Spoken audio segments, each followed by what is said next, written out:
یہ میری خوش قسمتی کہ میں حضور کا امت ساری زندگی اس کا شکریہ ادا کرتا رہوں تو حق شکر ادا۔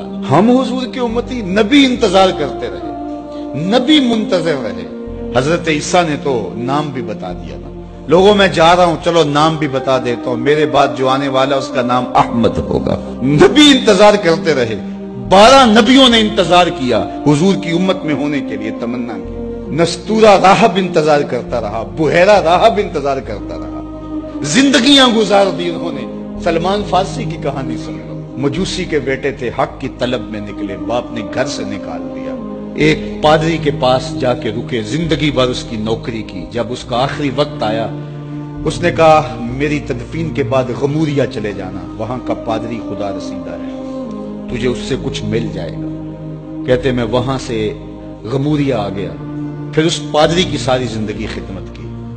جب وہ مرنے لگا تو اس نے کہا کوئی ایسا شخص نہیں ہے جس کے پاس اب میں تجھے بھیجوں، لیکن نبی آخر الزماں کے ظہور کے لمحے آ گئے، تو یہاں سے یثرب چلا جا، وہ اس نبی کی ہجرت گاہ ہوگی، تیری زندگی سنور جائے گی، تو نے بڑی محنت کی ہے، بڑی نوکری کی ہے میری۔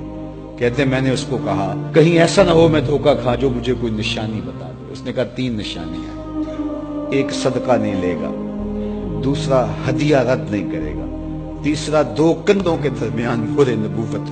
کہتے ہیں میں نے اس کی تدفین کی، یثرب کی جانب جاتے ہوئے ایک قافلے میں شامل ہو گیا، انہوں نے مجھے پکڑ کے اپنا غلام بنا لیا، لیکن میرے پہ مہربانی یہ کی کہ مجھے بیچا جا کے مدینے میں۔ ایک یہودی نے مجھے خرید لیا، میں اس کے باغ میں گوڈی کرتا تھا، کام کرتا تھا، کھجوریں توڑتا تھا، لیکن میں انتظار میں تھا کہ کبھی وہ نبی آخر الزماں آئے تو مجھے دید ہو، کبھی عرش پر، کبھی فرش پر، کبھی ان کے در، کبھی در بدر۔ غم عاشقی تیرا شکریہ، میں کہاں کہاں سے گزر گیا۔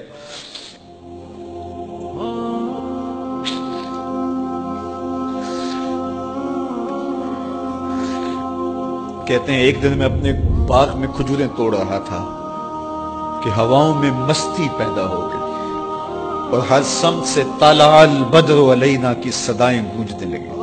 میں سمجھ گیا کہ وہ لمحے آ گئے، میں نے چھلانگ لگا دی اور دوڑ پڑا۔ میرے آقا نے سمجھا شاید غلام بھاگ گیا، اس نے دوڑ کے مجھے پکڑ لیا۔ میں نے اس کو کہا کہ میں نوکر تیرا ہی ہوں، لیکن دل نوکر کسی اور کا ہے، میں بھاگوں گا نہیں، مجھے جانے دے۔ میں کچھ کھجوریں لے گیا تھا صدقے کی نیت سے، جا کے حضور کو پیش کی۔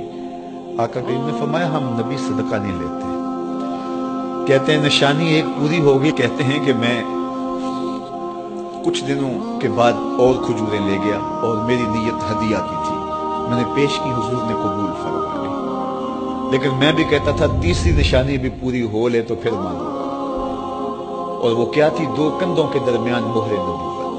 کہتے ہیں ایک دن حضور میرے باغ میں آئے اور آقا کریم نے اپنے مبارک کندھے پہ چادر رکھی ہوئی تھی اور چادر کی اوٹ میں مہر نبوت چھپی ہوئی تھی، اور میں پیچھے ہو کے دیکھتا تھا، اور میری آرزو یہ تھی کہ کوئی تیز جھونکا ہوا کا آئے اور چادر ہٹ جائے اور میں مہر نبوت کی زیارت کر لوں۔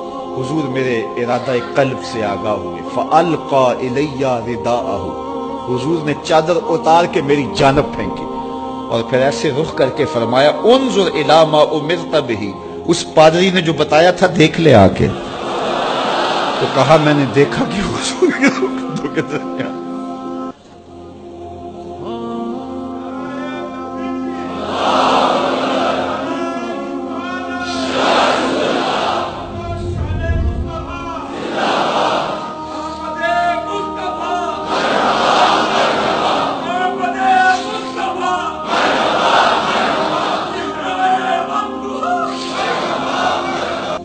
ہم نے تو کوئی انتظار نہیں کیا نا، ہم نے تو کوئی دکھ نہیں سہا، ہم سوئے تھے مقدر جاگ اٹھے۔